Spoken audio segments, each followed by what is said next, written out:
ጋሽ ከድር ዛሬ በአጋጣሚ ተገናኝተናልና በቡታጅራ ከተማ ውስጥ ከባድ ስራዎች እየሰሩ ያሉ መሆኑን መረጃዎች ደርሰውኛልና በርካታ መጽሐፍቶችን በመስቃን ማህበረሰብ እያሳተሙ መሆኑን ይታወቃልና ከዚህ ጋር ተያይዞ ምን የሚሉ ነገር አለ እስቲ? እኔ ስሜ ከድር ባድሎ እባላለሁ። በዚህ በማህበረሰቡ ታሪክ፣ ቋንቋ እና ባህል ላይ ከ15 ዓመት በላይ ነው ይህን በዚህ ማህበረሰብ አጠቃላይ በቋንቋውም በታሪኩም ላይ ለመስራት ዝግጅት እያደረኩ የነበረው። ስለዚህ ይህንን መጽሐፍ አሁን በደንብ ተብሎ ተሰንዶ በአጠቃላይ በዚህ አካባቢ ማህበረሰብ ላይ ታሪኩና ባህሉን ለመጪው ትውልድ ይሁን ለአሁኑ ግንዛቤ የሌለው ለማስረዳት ከፍተኛ የሆነ ጥረት ተደርጎ አሁን በቅርብ ቀን ይታተማል የሚል ሀሳብ ነው ያለኝ። እንግዲህ በጣም ደስ የሚል ሀሳብ ነው ያገለጹትና ይህ መጽሐፍ በቅርብ ቀን መታተሙ ማህበረሰቡም ለእርሶ ድጋፍ ማድረግ እንዳለበት ተረዳለሁና ከዚህ ጋር ተያይዞ እያደረጉት ያለው አስተዋጽኦ እና ማህበረሰቡ እያደረገሉት ያለው አስተዋጽኦ በድጋሚ ገልጸውልኝ ተሰውቁ። እሺ፣ ማህበረሰቡ በጉጉት ነው ይሄ መጽሐፍ የሚጠብቀው። ምክንያቱም በውስጡ ያሉ ነገሮች የመጽሐፉ ይዘትና የያዛቸው ነገሮች የተወሰኑትን ብጠቅስ ደስ ይለኛል።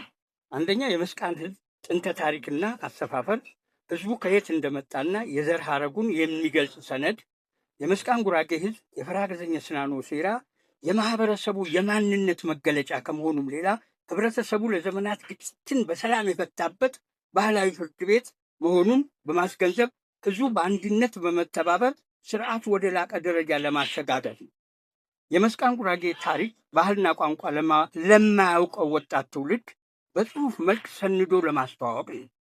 ችላ ያልነውን ታሪካችን፣ የዘነጋነውን ባህላችን፣ ተናጋሪ እየቀነሰበት የመጣውን ቋንቋችን በማበልጸግ ትውልድ እንዳይረሳቸው ለማድረግ ነው። የመስቃን ጉራጌ ማንነት ከአዲሱ ወጣት ትውልድ ተሰውሮ እንዳይቀር በማድረግ በማህበረሰቡ ታሪካዊ አመጣጥ ላይ በቂ እውቀት ለማስጨበጥ ነው።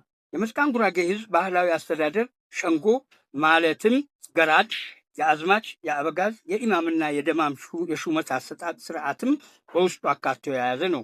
ባህላዊ ሴቶች ጋብቻ፣ ለቅሶ፣ የቤት አሰራር፣ የምግብ አዘገጃጀትና የልጆች አስተዳደር ጭምር አካቶ ይዟል። የቋንቋ ስነ ቃል ደግሞ አለ። የመስቃንኛ ቋንቋ ምሳሌያዊ አነጋገሮች፣ እንቆቅልሾችና ፈሊጣዊ ንግግሮች ሁሉ በውስጡ አካቶ የያዘ ስለሆነ ይህንን መጽሐፍ በቅርብ ቀን በማህበረሰቡ ትብብር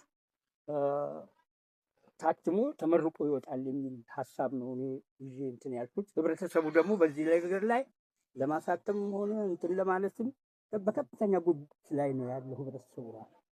እጅግ በጣም አመሰግናለሁ። ያደረጉልኝ ሀሳብና ድጋፍ በጣም ደስ የሚል ነው። እኛ እስከምናውቀው ድረስ በመስቃን ማህበረሰብ ላይ አንድ መጽሐፍ እስከዛሬ ታትሞ የሚያውቅ ነገር የለም።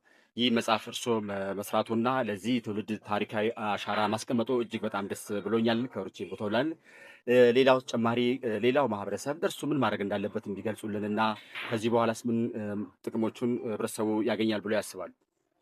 እኔ እንግዲህ ማህበረሰቡ በዚህ ጉዳይ ላይ የራሱ ሀብት ነው፣ የራሱ ንብረት ነው ታሪኩ። ይህንን ተሰንዶ የቀረበ ነገር የኔ የግሌ አይደለም፣ የማህበረሰቡ አጠቃላይ ሀብትና ንብረቱ ስለሆነ በዚህ ንብረትና ሀብቱ ላይ ሁሉም ሰው ተረባርቦ የራሱን አስተዋጽኦ አበርክቶ ይህንን መጽሐፍ ተመርቆ በማህበረሰቡ ለአንባቢያን ለአጠቃላይ ለአንባቢያን በሙሉ ተደራሽ እንዲሆን የማድረግ ሀሳብ ነው አለው ህብረተሰቡም የሚል እምነት ያለኝ።